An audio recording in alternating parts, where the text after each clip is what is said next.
एक शाम मैं सीढ़ी पर अपनी मनपसंद फिल्म देख रही थी कि सामने के खाली पड़े 2 मंजिले मकान के सामने ट्रक रुका और कुछ देर बाद दरवाजे पर दस्तक पड़ते ही समझ गई कि अब मैं फिल्म पूरी नहीं देख पाऊंगी। खिन्नतापूर्वक मैंने दरवाज़ा खोला तो सामने ट्रक के ड्राइवर को खड़ा पाया। वह कह रहा था, जब शाम को खन्ना साहब आ जाएंगे तो उन्हें कह दीजिएगा मैं कल आकर किराया ले जाऊँ। मैं कुछ कहती इससे पहले ही वह चला गया। मैं बालकनी में ही कुर्सी डालकर बैठ गई। शाम को सामने वाले घर पर ऑटो रिक्शा रुकते ही मैं समझ गई कि वे लोग यहाँ पहुँच गए हैं।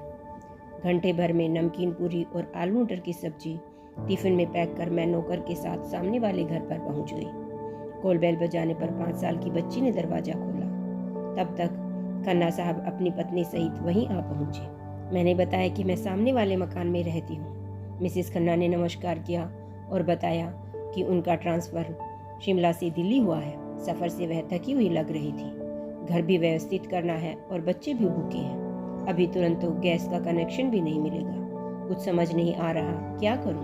मैंने कहा, घबराइए नहीं, मैं घर से ही खाना बनाकर लाई हूँ। नहा धोकर खाना वगैरह खा लीजिए। वैसे मेरे घर में एक एक्स्ट्रा सिलेंडर और है, फिलहाल उसी से काम चला लीजिए। बाद में कनेक्शन मिलने पर वापस कर दीजिएगा। इस तरह मेरा परिचय खन्ना परिवार से हुआ। उन्होंने अपने 3 बच्चों का नाम पास के मिशनरी स्कूल में लिखवा दिया। धीरे धीरे वे भी नए माहौल में एडजस्ट हो गए। मेरे बच्चे भी अपनी पढ़ाई में व्यस्त थे। कभी कभार मैं सामने खन्ना जी के घर उनकी पत्नी से गपशप करने पहुंच जाती। कभी वह मेरे घर आ जाती। 30 वर्षीय नीपा बहुत जिंदादिल औरत थी, हमेशा हंसती और हंसाती रहती। मैंने घर के बाहर वाले कमरे में ब्यूटी पार्लर खोल रखा था। नीपा पार्लर के कामों में मेरी मदद भी कर देती थी। इधर 4-5 दिन से वे मेरे घर नहीं आई थी तो मैं ही उसके घर पहुंच गई। कॉल बेल बजाने पर एक अपरिचित चेहरे ने दरवाजा खोला। मैं अंदर गई। तभी किचन से ही नीपा ने आवाज़ लगाकर मुझे वहीं बुला लिया। मैं किचन में चली गई। नीपा आलू गोभी के पकौड़े तल रही थी। उसी ने बताया कि उसकी छोटी बहन रति का दाखिला उन लोगों ने यहीं कराने का फैसला लिया है। कॉलेज के हॉस्टल में रहने की बजाय वह उन लोगों के साथ ही रहेगी। नीपा का अब पार्लर में या मेरे घर में आना बहुत ही कम हो गया था। अब वह बहन, बच्चे और पति की तीमारदारी में ही लगी रही। कभी घर पर आती तो बहन रति को फेशियल या हेयर कटिंग कराने। मैं उससे कहती, नीपा कभी अपनी तरफ भी ध्यान दिया करो। अपने चिर परिचित मजाकिया अंदाज में वह कहती, मुझे कौन सा किसी को दिखाना है, रति को तो कॉलेज जाना पड़ता है, इसे ही ब्यूटी ट्रीटमेंट दे दीजिए। रति नाम के अनुरूप भी बहुत खूबसूरत थी। दिन बीतते गए, मैं अपने घर और पार्लर में व्यस्त थी। नीपा का आना बिल्कुल ही खत्म हो गया था। एक दिन मैं पारुल के साथ शॉपिंग के लिए निकली हुई थी कि मार्केट से सटे गायनाकोलॉजिस्ट के क्लिनिक की सीढ़ियों से मैंने नीपा को उतरते हुए देखा। शुरू में तो मैं उसे पहचान भी नहीं पाई। कभी गदराई जिस्म वाली नीपा सिर्फ हड्डियों का ढांचा ही नजर आ रही थी। जब तक मैं उस तक पहुंचती उसकी टैक्सी दूर निकल गई थी। शाम को मैंने उसके घर जाने का फैसला किया। मैं उसके घर गई तो मुझे देखकर उसे प्रसन्नता नहीं हुई। वह दरवाजे पर ही खड़ी रही तो मैंने ही कहा, क्यों, अंदर नहीं बुलाओगी क्या?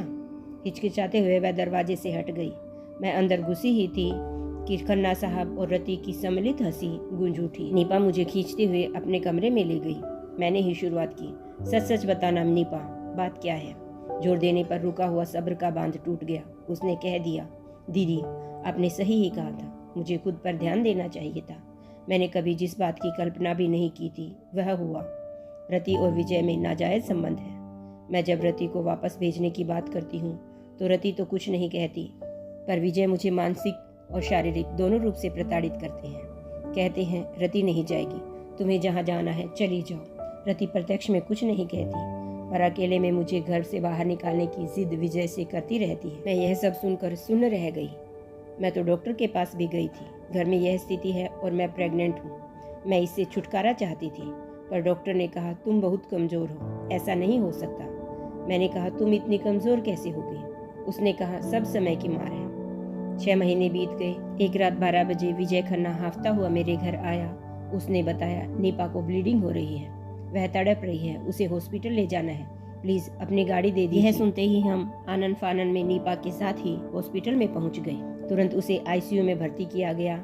सिजेरियन द्वारा उसने एक बेटे को जन्म दिया। 4 घंटे बाद वह होश में आई तो उसने सिर्फ मुझसे मिलना चाहा। नर्स ने सबको बाहर ही रोक दिया।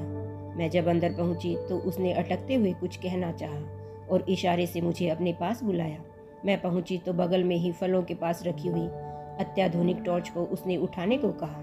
उसने इशारे से फ़ोटो खींचने की बात की, जैसे ही की कि उसके प्राण पखेरु उड़ गए। मैंने उस टॉर्च को अपने बैग में रख लिया। सभी रोने लगे।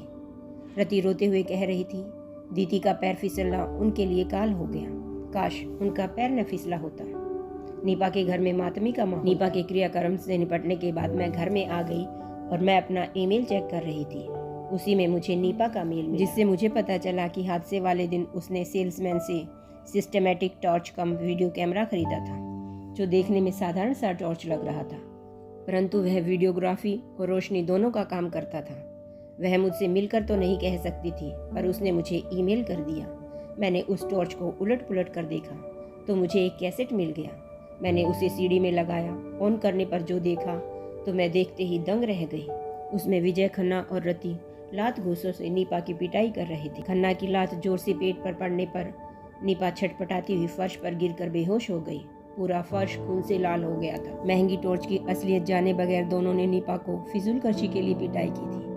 मैंने तुरंत हरिया को भेजकर नीपा के मम्मी पापा को अपने घर बुलाकर उन्हें यह कैसेट दिखाया, जिससे देखकर उन्होंने अपना सिर पीट लिया कि रति ऐसा घृणित कार्य भी कर सकती है, परंतु आंखों देखी को तो झुटलाया नहीं जा सकता था।